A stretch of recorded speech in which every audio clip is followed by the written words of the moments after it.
They're coming to get you, Barbara. It has been established that persons who have recently died have been returning to life and committing acts of murder. The unburied dead are coming back to life, seeking human victims.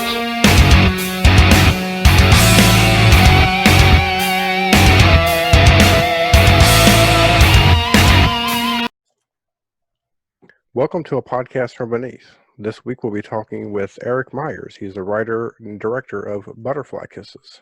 Erik, how's it going? It's going quite well as can be, being that we live in strange and interesting times. Yes. I feel like it's a sci-fi movie right Yeah. now. It's kind of going that way. Yeah. Well, speaking of movies, we're going to start with this is our first question we ask our guests. What's your favorite horror movie? The Exorcist. Oh, It's man, tough yes. because I've got three films that if you were to say, what were the ones that most influenced me, I would say The Exorcist, the original Nightmare on Elm Street, and American Werewolf in London. And like all three traumatized me as a very small child. But The Exorcist is just, that is a stone cold classic. That's a masterpiece. I've seen The Exorcist as a kid, but American Werewolf in London messed me up more than The Exorcist did. Why is that? It was the scene whenever Jack gets killed, right? Right. And he's screaming that this thing is killing me. So he was aware that he was dying. For some reason, that always stuck with me. That's the awareness that you are slowly being eaten alive by a wild animal. Seeing that as a kid on HBO at nighttime. Yeah, and it's funny because that is so effective, and yet at the same time, everybody bags on, and with good reason. So hear me out before you start laughing. Friday the 13th, Part 4. There is a death scene where the actor Eric Anderson's character is being just brutalized by Jason in the basement. He's just being murdered, and he's screaming out, "He's killing me! He's killing me!" And it's the same thing, but that scene always gets laughs. Wow. Yeah, I remember that scene too. And then another good death scene is Dawn of the Dead, 1978, whenever the character played by Tasso is getting his guts ripped open, and he's watching it the whole time, and just the way that guy's screaming just gives me chills every time. No, that is a really solid observation, and it's funny that you say that because it's so obvious that so many kills in horror films, specifically if we're talking about slashers or sort of things of that ilk, it's all about the penetration shot, the gore explosion, whatever that is, and the victim drops dead. We don't tend to see that prolonged sequence where the victim is suddenly realizing their impending doom and then living through it for however long or short that might be. So yeah, that's funny because if you asked me in American Werewolf what had scared me the most, that is not what I would have said.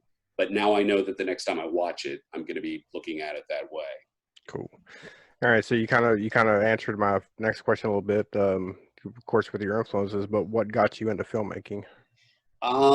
It just the fact that films, they inspired the desire to create stories from a very, very, very young age. I was writing at an early time in my life, but films specifically, because these films that I'm talking about right now, these horror movies that scared me so badly as a kid, I realized there was a power in that. And that's true of any genre, the ability to make someone laugh or to make someone cry or to be terrified. There's magic to that. And once you sort of fall prey to the spell, some of us start sitting up and going, wow, that really messed me up. I want to do that to someone else. And I think that's really what sort of pushed me into film versus just writing, novels or something along those lines. I'll go to this question. What's your writing process like? It's quick. It's fast. I have a tendency to if I'm inspired, I sit down and I don't plot, I don't map anything out in advance. I'm very aware of 3-act structure and realizing where I need my turning points and for, you know, these big events to happen or goalposts within the story, but I never plot ahead. And I just sort of say, okay, I've got, you know, 20 pages to do this, and I've got 40 pages to do that, and then I got 20 pages to do this. And I just sort of throw scenarios out there and let the characters respond to it. I feel like if I'm really enjoying myself, writing becomes, for me, the way it should be for the reader or for the viewer. I keep wanting to see what happens. And I love when I'm surprised at the end. Isn't it more typical, though, for most writers to have the ending and then try to write to the ending, or? Yeah, I fall into that minority of writers who sort of flips the bird at the established rules. I mean, you're taught in any film class or in any book on the subject, and not just for film. If you're writing, you're supposed to use index cards and, you know, have these breakdowns and these scenarios for each chapter or each segment or whatever that is, and that is to you know, maintain your through line, to maintain your structure. And I don't do that. I don't believe in that. I would rather personally go on an adventure in the writing process, because hopefully that excitement will carry over onto the page and ultimately onto the screen. Because when I do it, I write really, really, really fast. I wrote Butterfly Kisses in, I think, 7 or 8 days. And, Wow. you know, again, it just becomes addictive. I don't want to watch TV right now. I don't want to play PlayStation. I just want to get back to that window in front of me and, you know, sort of see the events play out before anybody else gets a chance to. How do you how do you come up with the characters and then flesh them out throughout the story? I, you know, sort of start with a basic concept, and I try to come up with a group of characters that I think are probably ill fit for whatever their particular, whatever the plot is, because the more chafing there is, the more conflict there is, the more drama.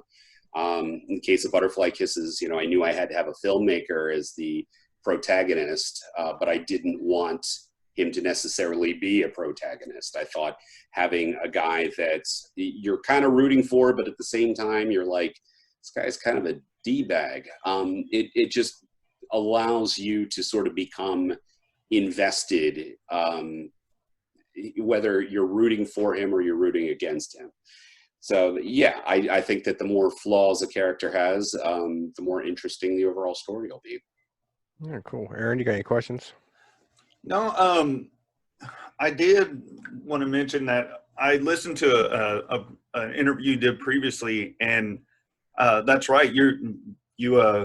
You wrote that in 7 days. I was like, man, that's crazy. You know, I guess ideas just flow through, and I really liked how you said, because they asked you what was the, like, how did you come up with the idea of Butterfly Kisses, and you were talking about you were on a walk or something, and it just kind of, it pops in your head, and then you just kind of, that's where it came from. Just, I guess, when everything's just shut off and it's just you and you're alone with your thoughts, I guess that's the best way to do it, or I guess that's when the best ideas come out. It does. And, you know, for some people, it's when they take showers that they have their inspiration. For some people, it's walks. And, you know, the truth is that it might take you 90 minutes or 2 hours to watch an independent film, but independent films, and I'm not talking like Fox Searchlight independent films where they own $15 million. You know, a true independent film is usually, you know, financed by a lot of favors and credit cards and blood and sweat. And it'll take several years to finish a film, even if it only takes you, you know, a few weeks or what have you to shoot it. The entire process of trying to be a weekend warrior and an overnight savant, you know, it takes a lot of time. And then once you get finished with that, if you're doing film festivals, try to build a buzz, And then from the moment you sign a release contract, it's 6 months or 9 months before the movie actually gets out there. So by the time you're doing interviews and you're talking about it, you're sick to death of it. Like, you never want to see it again. You never want to discuss it. And so whatever you're going to do next, knowing that you're about to, jump into something like this, it's really, really got to have your attention. It's got to be something that you're willing to spend that much time on. And I can't speak for any filmmaker other than myself, but when I finish a film, I don't want to do anything like that film moving forward. I want to try something different as a storyteller, or a completely different genre. And so when I came up with Butterfly Kisses, it hit me as I was on a walk after I just spent 5 years doing my previous film, Roulette, which was this intense psychological thriller filled with all sorts of social issues and hot button topics and whatnot. And, I'm like, oh, cool, deconstruction of found footage, bam, let's do this. And it was fun to write. It was just fun to sit down and sort of, not necessarily make fun of, but maybe satirize that genre a little bit, as it was becoming so, so prevalent in terms of the types of horror films that were being released at the time. Yeah, and I know we've talked to a couple of independent directors, and something you said. I mean, these things, they, like you said, it takes time, and it drains you mentally, and it just, and there was something you said that I was like, yeah, I've heard that before, where you just want to throw in the towel, but you keep going because it's something that you really want to happen.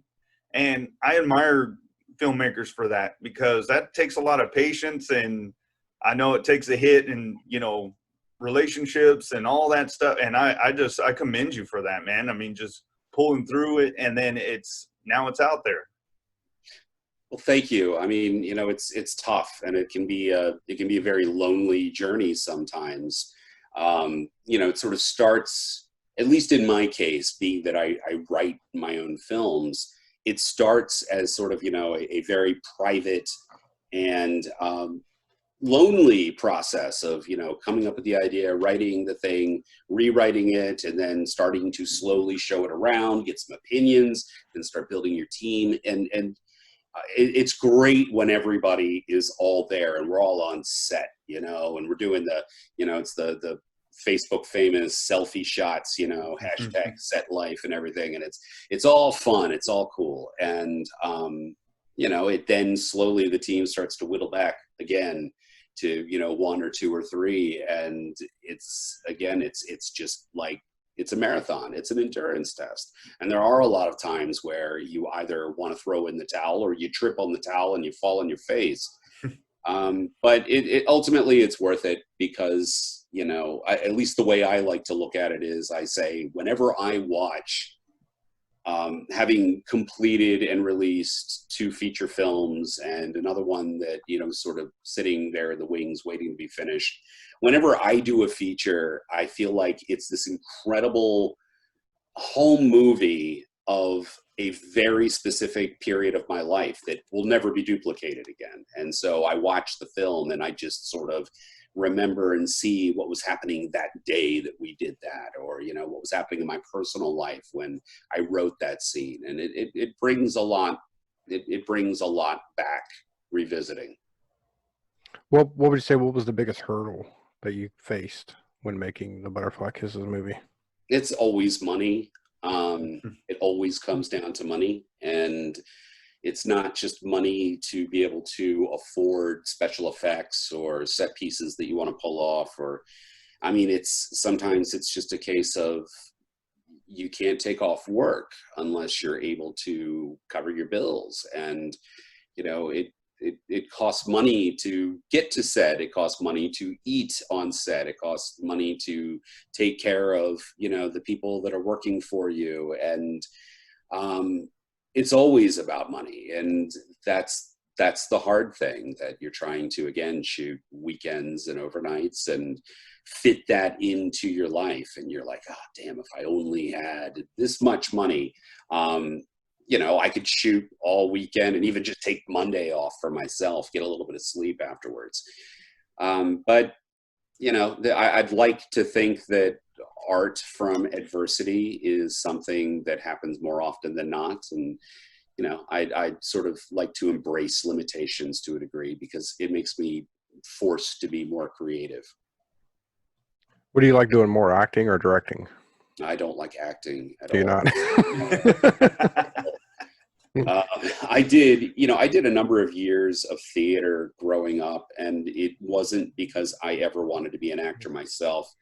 It was rather that I thought it was important, if I was going to be a director, to understand the process that is required to take yourself to a specific point, and especially, you know, with my eye on, I want to do horror films, or I want to do, you know, psychological thrillers, things that are intense to a certain degree. And, you know, knowing what I need to do to get myself to a very emotional or fragile or vulnerable place, that, you know, that's only going to help me direct other people. And so, you know, directing is a lot like being a therapist, being, you know, an actor's best friend or the character's best friend, as you're trying to either make them feel better or make them feel worse, whatever is required to get them to a certain point. And every actor is different. Every actor needs different cues, different, you know, you come up with a secret language that just exists between you and them. And that's great. That's fun when I'm the puppet master. It's not fun, you know, for someone else to direct me, and certainly not to direct myself, as I was in this film. It was a case of, with this movie being so meta, and realizing that, you know, it's found footage that has a documentary being made about the found footage that has a documentary being made about the guy who's making the documentary about the found footage. With all of these levels that were going in there, I'm writing it and I'm realizing, oh shit, I'm going to show up in this, aren't I? I'm going to have to be in there as the director of the movie that we are all watching. I'm going to have to show up. And I kept trying to sort of put it off as long as I could. And I was like, I don't want to be in this movie. I don't want to act. I've got a, you know, face for radio. So let's just stay behind the camera where I belong.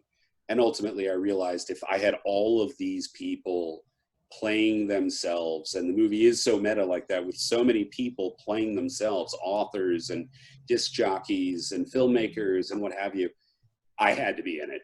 And ultimately I am, and I will never do it again. I thought you'd done a good job. Well, thank you. It has less to do with talent than it has to do with, I don't know. I was worried that it might come off narcissistic. I was worried that it might come off like, you know, I don't know, putting myself in my own film as myself. You know, that's something that I felt in the edit had to be handled a very specific way, and because it could elicit so many types of responses. And I've read reviews, or, you know, Amazon reviews or what have you, where, you know, some people are like, oh, I love that the real director showed up in the film. And then there are other people who are like, oh man, that director was an asshole. And I'm like, well, yeah, that's true. I am and I was, but, you know, it's just, again, it's how is somebody taking it? How would I take it if I watched the film and the director showed up as himself? Wes Craven in New Nightmare, for example. You know, for some people, that's a really cool thing. For other people, they're like, that's kind of stupid. And speaking of the editing, I like something that you said, where I guess there's three parts to it. I guess writing, and then you said like the editing, you had to, it was something along those lines. I'm sorry, I'm trying to remember. I'm terrible. But yeah, writing the film. That's whenever you're writing a film, you write it 3 times. Yes. The third time is editing. I'm sorry, I finally got it. It's all right. I try to forget what I say the moment I say it too. I'm trying. No, you're right. I mean, it is like that. You do kind of write the movie 3 times, and, you know, there's on the page, and then you're on set and everything kind of changes your preconceived notions begin to change and you begin to see other possibilities. Sometimes you throw out all the dialogue you had, and other times you're like, let's just add some inflections to this because this might set up something we could do later. And then there's the edit. And when this film was first assembled, it was just a few minutes shy of 3 hours long. And I had intended to make a commercial 90-minute release, and I ended up with this monster. And I'm looking at it and going, okay, well, I mean, I didn't put anything into this first cut that I did not think had to be there or should be there. And I could have made this half an hour longer, but there's other stuff I didn't put in. But I've got 3 hours here, and I don't know how I'm going to bring this thing down. And for about 5 minutes, I toyed with the idea of, making it a mini series, 6 episodes or something. And I realized, as did my producers, that if we were going to, this was a movie that was going to be sort of a buzz film. That this was this sort of thing that you go to conventions, you go to film festivals, you show it around and people start talking about it. And to do that, you need a film. You can't do that with a miniseries. You need a 90-minute commercial piece as originally intended. So, okay, cool. I get that. But now I got to take essentially half the movie away. And that was a process of, it was about a year. And part of that was the fact that I was working with my co-editor, a guy named Kenny Johnson, who was also the cinematographer for the movie. And even more importantly than that, he's a documentary filmmaker. That's what he does. And I specifically reached out to him to do the shooting rather than, any other cinematographer I'd worked with before or that I knew through association. By virtue of the fact that, there's cinematography where you've got your camera on a crane and you've got your camera on a dolly and, you're doing choreographed sort of camera moves for specific reasons. And then there's documentary filmmaking that actually looks like documentary filmmaking, where you don't know what's going to happen next. You're there with the camera and you're trying to capture it all. And I wanted a guy that really did that really understood that. And that it would make the film look more real. The problem was that he shot so much great stuff above and beyond what was in the script that I just wanted all of it. It made it feel so real. And so he was co-editing the film with me, and he was working with me for, again, about a year, because we did a test screening where we had people come in off the street and fill out comment cards. We had Eduardo Sanchez, the co-director of the Blair Witch Project, who he's the guy who sort of created the popcorn version of found footage as we know and understand it. He was offering, all this wonderful feedback and advice as we were doing the cut. We have 3 stories that are going on simultaneously, and we're trying to, hit a 3-act structure and make that 90 minutes and convey all of the information that needs to be conveyed and have all of those sort of layers of the story make sense. That was challenging. That was really, really, really hard. Yeah, I imagine. So whenever you were making this movie, why did you go with the found footage? Were you a fan of found footage, or was that just the idea that came to your head? I write a lot of film criticism, and I've been published in a couple of books, and I am doing a lot of writing for Ain't It Cool News right now, specifically on the subject of different franchises and sort of, let's take this genre, whether it's the horror genre or this one that's the superhero genre, where does it sort of begin in terms of the earliest films, and then how do they morph, how do they change as audience expectations change, as the film industry itself changes. I find those things very, very fascinating. And I liked found footage and like found footage up to a point. Just like with any genre, there's you've got your classics, and you have very good films that come along and sort of take what was so great before and put new spins on it. And then you've got crap. You've got just derivative garbage that is soulless and again, you could say that for any genre. And that's kind of where I felt that found footage was getting when we made this film. We shot it in 2015. And the reason that I went with that particular genre or subgenre was I was out for the walk that we talked about, and I was sort of thinking about film in general and sort of, stretching my brain cells and wondering what I was going to make next. And I had just seen, whether it was in the theater or it was on television, a trailer or a commercial for a found footage movie that was coming out. And at this point, it was either, Paranormal Activity 4 or The Last Exorcism 2 or something like that.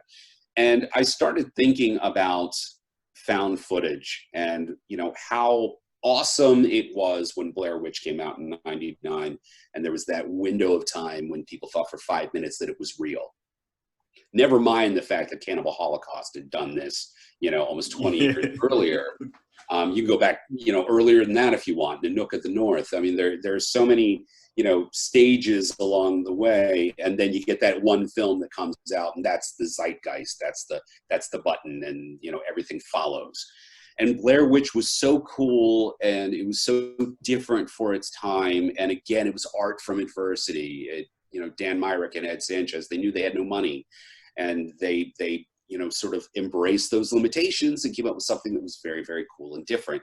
And now it's just, it's a dog food factory. It's just, the crap is made and squeezed out, and it's the same thing over and over again, with some exceptions, obviously. But I was thinking about that, and just how derivative it had become. And I sort of put myself in a what if situation and thought, what if in this day and age where we know that we can't even trust documentaries, we can't trust so-called reality TV because it's scripted, they do reshoots, it's edited a specific way to tell a specific story.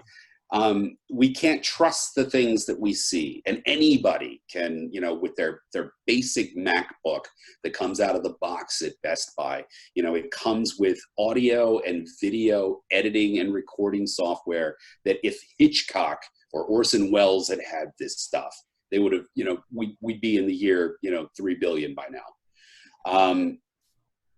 I'm thinking about the fact that, anybody can shoot and upload to YouTube. Anybody can edit something. Anybody can, capture something from the TV, and they can do their own, did Trump really say it or didn't? Regardless, it had gotten to such a point where, what if a person really found a box of mini DV tapes or discarded film canisters or something like that, and they thought they had really found real found footage? Like, these guys, they go looking for a ghost and they die. What would you do with that? And what would people say in response to that, particularly post Blair Witch? What would people think? They would probably think that you were full of it. They would probably think that you were just trying to make a crummy horror movie, or that you were delusional because you found somebody's unfinished horror movie from a decade before and try and pass it off as real. All these what ifs went through my mind, and I'm thinking that's the side of the story that we never get. Who found the footage, and how are we watching it at AMC right now? And I ran home and I started writing. That's something I actually wrote that down when I rewatched it today, that the movie made me think that all of the previous found footage films had basically cried wolf, so that whenever an actual ghost tape or Bigfoot footage, we're all just going to say that it's fake. You know what I'm saying? Yeah. You're never going to, like, nothing real is ever going to be believed now. well, like the pictures they just released of the UFOs, everybody's like, yeah. Right. We can't trust anything that we see anymore. So, we could get a close-up shot of the Loch Ness Monster winking for the camera, and, it would probably not pass the smell test, even if it was legit. Right. Yeah. So the Peeping Tom, or the Blinking Man character, the character that you wrote for that, now I'd read that someone believed it so much that they put it in a local folklore book.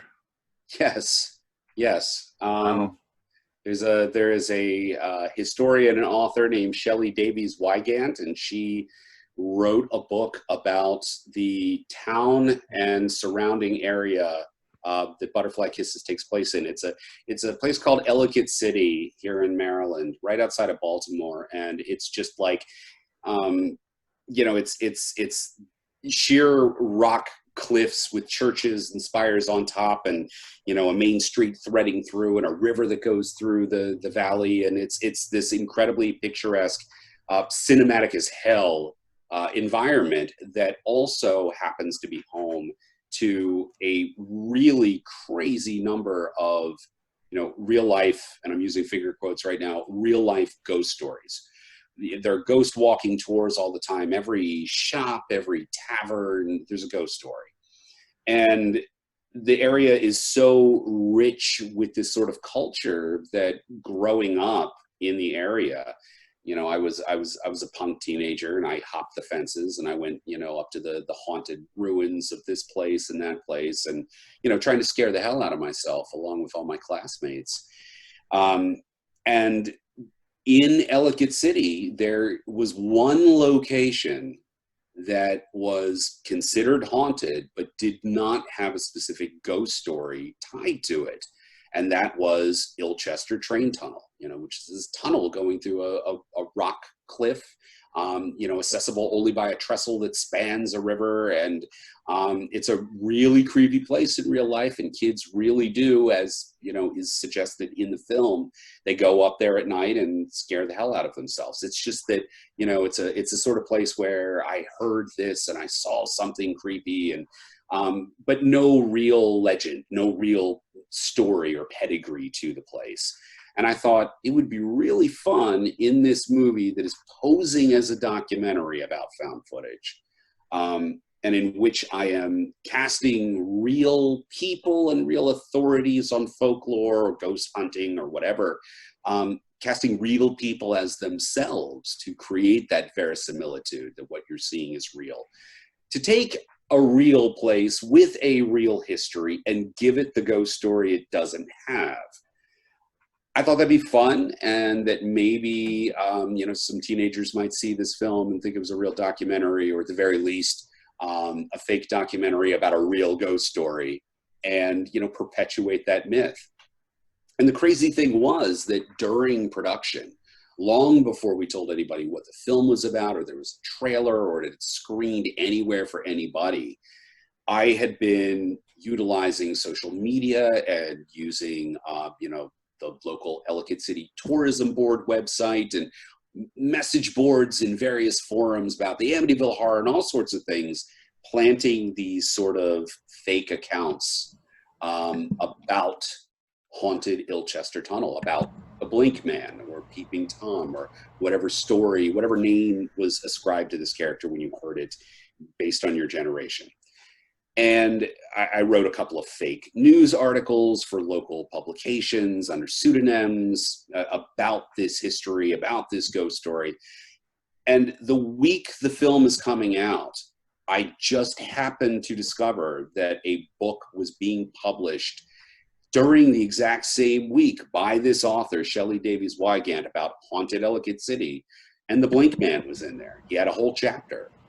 Wow. And it blew my mind. I thought it was crazy. But by that same token, I'd also seen that it was getting, this entity I'd created was getting its own entries on Creepypasta, and that there were Reddit threads, and there was a YouTube paranormal show that did an episode on it. And it was crazy, again, before anybody even seen the film. And to me, that's a lot of fun. Oh yeah, that's awesome. No, I know I'd be proud of something like that. I did notice something on when I viewed it again today. I noticed that Gavin had a tattoo of the sonic screwdriver, and of course, probably my favorite new Doctor Who episodes would be Blink. So, was there any influence of that?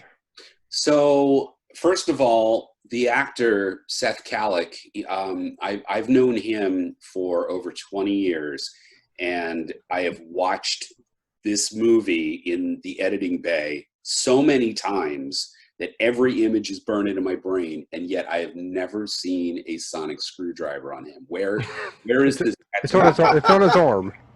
It's on his arm. Yeah, right here on his forearm, right here. Wow. Okay, he's got a J.R.R. Tolkien on his arm. He's got a Spider-Man on his other arm. I'm trying to think of where the sonic screwdriver is. I'm pretty sure when I saw it today, like it's right here on his forearm. I swear it was the it kind of looked like the Matt Smith sonic screwdriver. And then, of course, the blink, and I just kind of thought, well, these guys are Doctor Who fans. I believe you. And, here's the crazy thing about this. I do not like Doctor Who in the slightest. I can't stand Doctor Who. Doctor Who, there's something about it that just gets under my skin. I do not care for Doctor Who. But I'm also like the world's biggest Babylon 5 fan. So, Right. take me for who I am. At any rate, I had never seen more than a handful of, Tom Baker era Doctor Who. I'd not seen anything since. And when I created the Blink Man Peeping Tom creature, I was trying to think of things that human beings have to do neurologically, physically, things we have to do that we cannot stop ourselves from doing, and to do so, you're simply prolonging the inevitable.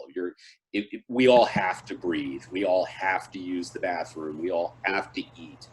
And I was sort of, running some things down, and I thought, blinking, okay, all right, hey, this is a train tunnel. It's got a light at the other side. You have to stare at this thing that looks like an eyeball that's looking back at you. And if you can hold your eyes open for an hour, you see the creature appear at the end. However, every time you blink subsequently, he gets a step closer and a step closer. And eventually he gets right up to you and he kills you from a heart attack or something. I was like, that's cool. That's really, really awesome. That's great. That's freaky. Yeah. I write this script and we start making this movie. All is good, all is canny. And then as soon as we're done, the actress who plays Gavin's wife, Eileen Del Valle, she's a real sweetheart. And she and her mother had been working with an autistic filmmaker who was trying to write, direct, build all the props for, and star in a Doctor Who fan film. And Eileen comes to me and she's like, okay, Eric, now that we're done shooting, would you be willing to give him, some advice, some guidance, mentor him a little bit? And I was like, yeah, totally. So I meet this filmmaker and I end up working with him for like the next 3 years. And I start learning way, way, way, way more about Doctor Who than I ever thought I would know, than I ever wanted to know. I'm going to need a lobotomy to get some of this stuff out of my brain. But I learn all about Doctor Who, and I'm like, okay, all right, Doctor Who, sure, cool. And Butterfly Kisses is drawing to a point where, we're starting to do the test screenings, and now we're starting to enter into festivals, and I'm going around and I'm doing Q&As all over the country, and, it's all cool. And the movie is about to come out, and someone says, hey, so Weeping Angels, are you a Doctor Who fan? That's what they're called, right? Weeping Angels? Yeah, yes. Okay, yeah, they're like, are you a Doctor Who fan? And I'm like, no, I don't watch Doctor Who. They're like, well, you've mentored a guy who did Doctor Who films. And I went, really, seriously, Weeping Angels, what are they? And it's like, oh, well, it's like when you look away, they like get closer. And I was like, why the fuck didn't anybody say anything about it? Like 3 years ago. And I'm just looking around at everybody I know, and they're like, yeah, it's kind of like Weeping Angels. And I'm sitting there banging my head against the floor. So, one more reason to hate Doctor Who. There you go. There you go. You're not alone. I wasn't gonna. I'm a big fan of Doctor Who, but I wasn't gonna trash you for ripping it off. No, it's okay. It's okay. I would trash myself if I'd ripped it off. Yeah, because I also love the fact that you have like the aperture of the camera working as the eye. I thought that was a good. Yeah, it was just BS-y enough to, pass the the BS test, I guess. Yeah. Now, were there any parallels between you and the Gavin character about him being so passionate that he loses everything trying to get his film out there? Any true, like, real life things going on there? I mean, sure, I'm an obsessive person. I'm super OCD, and I'm willing to sort of throw caution to the wind if I think I'm on the right track to something. At the same time, though, I am a dad. I would never spend my son's college money, no matter how much I believed in what I was doing. But yeah, that obsession is, I think, universal to any artist who's trying to, it's one thing if you're having fun making what you're making and it's just for you and there's no stakes. It's another thing when you're trying to mount a production where you're getting a lot of people, working for deferred pay and things like that, giving up their time, and you have to deliver. You have to deliver a final product that everybody associated with the film is going to say, okay, this was worth my time. This has the potential to do X, Y, or Z for me, for my career, whatever. So it's an enormous amount of pressure. It's a huge amount of pressure to finish something and to finish it well. And so you have to be a little bit single-minded in order to do that. Sometimes you have to be a little bit ruthless, and you're going to piss some people off. And I've pissed a lot of people off. I will always continue to piss a lot of people off. But, that's sort of the road you have to take in order to get done what needs getting done. I was sort of looking at the 3 stages that I've experienced in my life as a filmmaker and sort of examining them through butterfly kisses. At the core, you've got these 2 film students, and they're at this point in their lives where to them every school project they're doing is the most important thing they've ever done and ever will do. It's going to play at the student film festival. All my teachers are going to see it. Oh my God, I got to work with this person. And it seems like a big deal at the time, and it really isn't. And then there was sort of the next level, which was Gavin's level, where he was a guy who was approaching 40, and it just never happened for him. And he thought, I'm going to sort of translate my skills into being a wedding videographer or whatever, sort of things that filmmakers who graduate and try to continue on do to pay the bills, or do to sort of make contacts and network and whatnot. And Gavin is this guy who now he's not doing wedding jobs when he's 25 or 30. He's now got a wife, he's got a child, and he's sort of looking at them sideways and thinking, if you weren't around, if you hadn't been here, I'd be, directing Transformers 27 or whatever. And then you got the final level, which was me, and where I really was, which was, okay, I've made a feature, it's been released, it's gotten some good notices, some doors have opened. What I do next is the most important film I will ever make. And so, yeah, there's some truth in all of those, and they're all drawn from my own experience, but it's also drawn from, observations. We live in a social media age. You stay in contact with everybody you went to college with, and who's still making films, and who's working at PetSmart and really unhappy, and you mine a lot for those sort of things and filter them through your own experience. Yeah, watching that movie, I felt really like during the radio interview, I felt so bad for him. Like when you had the people calling in, it was like I was listening to like Facebook comments, but it was like you could hear him, and and then whenever he finds out that his wife left, I was like, this guy's a really good actor. I mean, he was really good.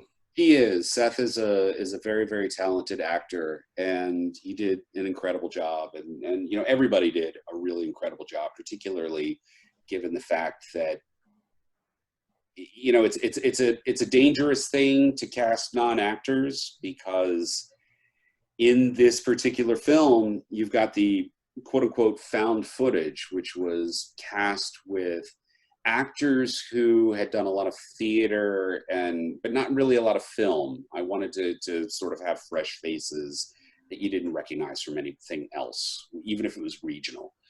And then in the next layer around it, you know, the documentary about this found footage, other than Gavin and his wife and mother-in-law, everybody else was real. Every single other person in that was real.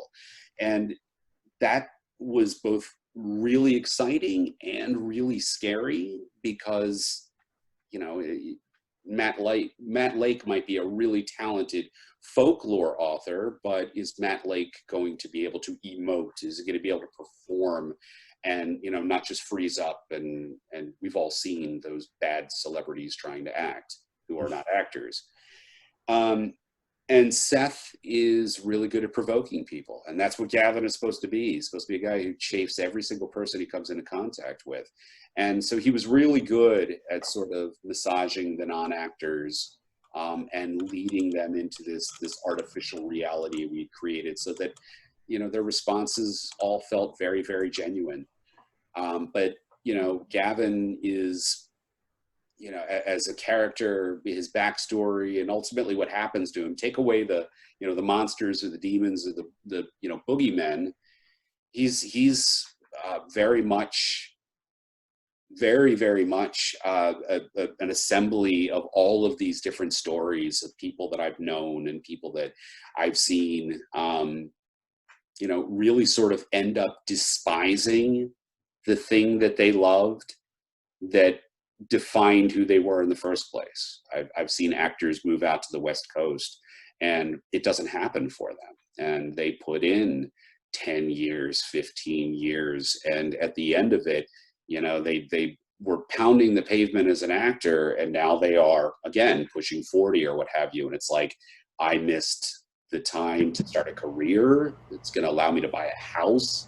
I missed the time to, you know, meet the right woman who's going to look at me with, you know, as a guy that's going to be able to provide for a family, to have kids, you know, and they end up despising their art, their craft, because it ruined their lives. Yeah, there's a dark side to the struggling artist. Aaron, you got anything else to ask? No, I guess there's one thing. You said you were thinking about maybe getting into another kind of genre instead of horror. I mean, what are you thinking, or what are you leaning more towards? I have about 2 or 3 films that are all sort of dependent upon budget. And, you know, here's the cheap one, and here's the mid-range one, and here's the one where I need $1 million. And they're all very strong concepts, and they all are leaning in the horror direction, or at the very least, you know, shadings of horror and strong psychological mind fuckery and whatnot. Again, it all comes down to money, or at least that was the plan. And then COVID-19 happened, and yeah. It's interesting, you know, I mean, looking at what's going on in the film industry right now, I mean, aside from the fact that everything's shut down, but you've got AMC filing for bankruptcy, and you've got theater owners saying, we're not going to play any Universal releases. Yeah, I saw that. Yeah, I mean, there's all of this contention going on, and at the same time, the studios are announcing their next project. Keanu Reeves is going to be Constantine in Justice League Dark, and it's like, who the hell cares, man? I mean, that movie it's gonna be 3 years before we see that movie. Yeah. You have no idea when the industry is going to open up again.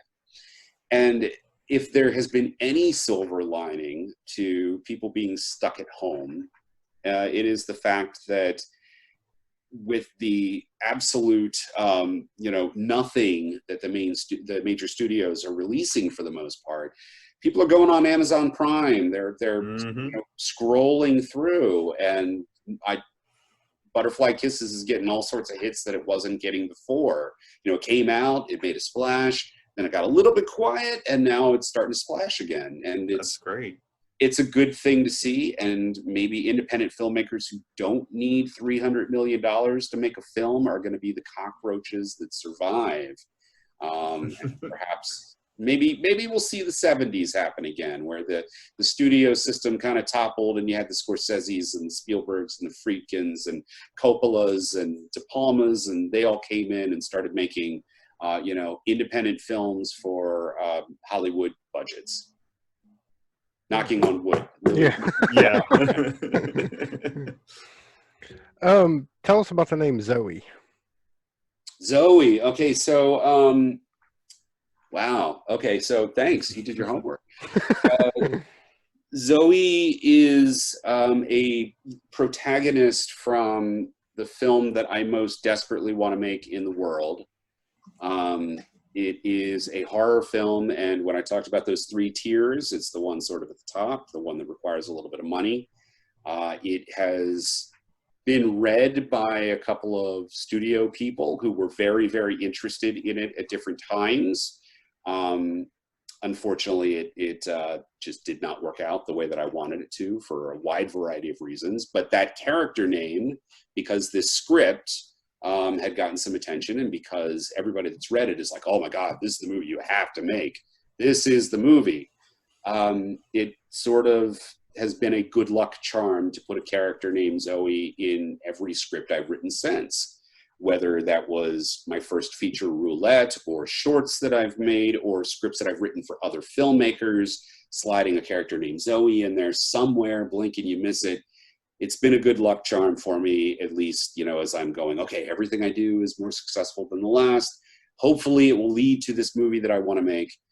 And ironically, I broke that streak when I did not put anybody named Zoe in Butterfly Kisses. And that is actually the movie that's actually gotten me media attention. So maybe my next film won't have a character named Zoe. Maybe that's the trick. Could be. Well, I just want to say I really enjoyed this. The Blair Witch is like one of my favorite films. So I'm like a fan of like found footage, but I'm not a fan of all found footage. Blair Witch, the Butterfly Kisses, the Hell House movies. Those are probably just off the top of my head, my favorite ones. And I really enjoyed it. But before we let you go, do you want to shout out your social media, or where everybody if everybody wanted to find you? Sure. If you're looking for me, my name is Erik, E-R-I-K, Kristopher, K-R-I-S-T-O-P-H-E-R, Myers, M-Y-E-R-S. All 3 of my names are spelled atypically, which means that most of my mail comes to me with all 3 names spelled wrong. If it's a bill, I feel better about throwing it away. There you go. But no, that's the place, or that's the name to find me on Google. If you're looking for me on Twitter, it's E-K-M-Y-E-R-S. Same with Facebook, E-K-M-Y-E-R-S. You can also find me at Ain't It Cool News, where I write under the handle EKM. And I've got some other things up my sleeve that I'll definitely have to let you guys know about. And hopefully people will check it out in the not too distant future. Yeah, so Butterfly Kisses, it's on Amazon Prime. Do you have anything else on Prime that or is that it? Or? Yeah, my previous film Roulette is Roulette. Also Okay, we're gonna have to check that. Yeah, I felt bad I didn't watch that one yet. Please do. It's very, very different. It's not a horror film per se. However, it starts to have some incidents that occur that definitely you're going to sit there and go, okay, this person loves horror movies. And then the very end got the film banned from a couple of film festivals for being so out there, crazy, explicit, or at least that was the way that it was being described. And it was actually a fight for me to find a distributor who would release it uncut, despite the fact that there's no graphic gore. I'd be really interested in seeing what you think of it if you check it out. I meant to watch that tonight. Yeah, please do. Yeah. So, but yeah, thanks for joining us again. I really enjoyed the film, and would love to have you back on whenever you have some other stuff coming out. Please do. And gentlemen, thank you so much for checking out the movie. Thank you for having me on. And everybody listening to this, 5-star reviews, please. 5-star reviews for filmmakers, for podcasters, for all independent artists out there who are trying to get their work seen or heard or read. 5-star reviews. So please leave one for this show that you're hearing right now. All right. Well, thank you. Awesome. Thank you. Yeah.